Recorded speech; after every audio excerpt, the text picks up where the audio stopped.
గత నెల 15వ తేదీ అర్ధరాత్రి హైదరాబాద్ లో మాజీ ఆర్మీ అధికారిని బంధించి దోపిడీకి పాల్పడ్డ నేపాలీ గ్యాంగ్ ను పోలీసులు అరెస్ట్ చేశారు. 13 మంది ముఠాలో 5గురిని పట్టుకున్నారు. మిగిలిన 8 మంది పరారీలో ఉన్నారు. దోపిడీ అనంతరం సొత్తును 13 మంది పంచుకున్నారు. 13 మందిలో కొందరు నేపాల్ వెళ్లిపోగా మరికొందరు హైదరాబాద్ లో ఉండిపోయారు. ఇక ఇదే అంశంపై మరింత సమాచారం task force DCP Gaikwad Vaibhav Raghunath తో మా ప్రతినిధి దుర్గేష్ ఫేస్ టు ఫేస్. తక్కువ జీతానికి వచ్చినటువంటి నేపాలియన్ గ్యాంగు ఉన్న సంపన్నుల పనిచేసి ఇల్లు గుల్ల చేసిన పరిస్థితి మనం చూస్తాం. హైదరాబాద్ నగరం శివార్లో కూడా చూసినటువంటి పరిస్థితి చూస్తాం. ఇప్పుడు సికింద్రాబాద్లో కూడా ఆర్మీ అధికారి ఇంట్లో మాజీ ఆర్మీ అధికారుల ఇంట్లో కూడా దోపిడీ చేసినటువంటి పరిస్థితి చూస్తాం. మొత్తం 13 మంది గ్యాంగ్ నేపాలియన్ గ్యాంగుల్లో 5 మంది పట్టుకోవడం, మిగతా పరారులో ఉన్నటువంటి పరిస్థితి. ఇక్కడ సంబంధించినట్టు కూడా మరింత సమాచారాన్ని టాస్క్ ఫోర్స్ డీసీపీని అడిగి తెలుసుకున్నారు.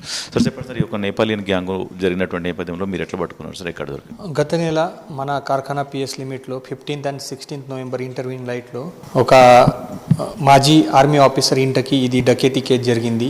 ఈ డకేతీ కేసులో మన ఇప్పుడే north zone task force team మరియు కార్ఖానా పిఎస్ డిటెక్ట్ చేయడం జరిగింది. దీంట్లో total 13 members all from Nepal ఈ డకేతీ కేసులో పార్టిసిపేట్ చేశారు. ఈ మెయిన్ ఇద్దరు రాజేందర్ సాయి అండ్ రేఖా రావల్ ఇద్దరు అదే మాజీ ఆర్మీ ఎంప్లాయీ ఇంటికి అంతకుముందు నుంచి 25-30 డేస్ నుంచి అక్కడ పని చేస్తున్నారు. సో వాళ్ళు ఈ క్రిమినల్ ఇంటెన్షన్తో ప్లాన్ చేసి ఇంకా 11 మెంబర్స్లో పిలిచి వేరే ప్రాంతం నుంచి లోకల్ హైదరాబాద్ నుంచి అండ్ కొంతమంది నేపాల్ నుంచి కూడా వచ్చారు. సో అందరు ఈ 13 మెంబర్స్ ఒక క్రిమినల్ కాన్స్పిరసీ చేసి ఈ 15th and 16th ఇంటర్వ్యూయింగ్ నైట్లో ఇది ఆఫెన్స్ జరిగింది.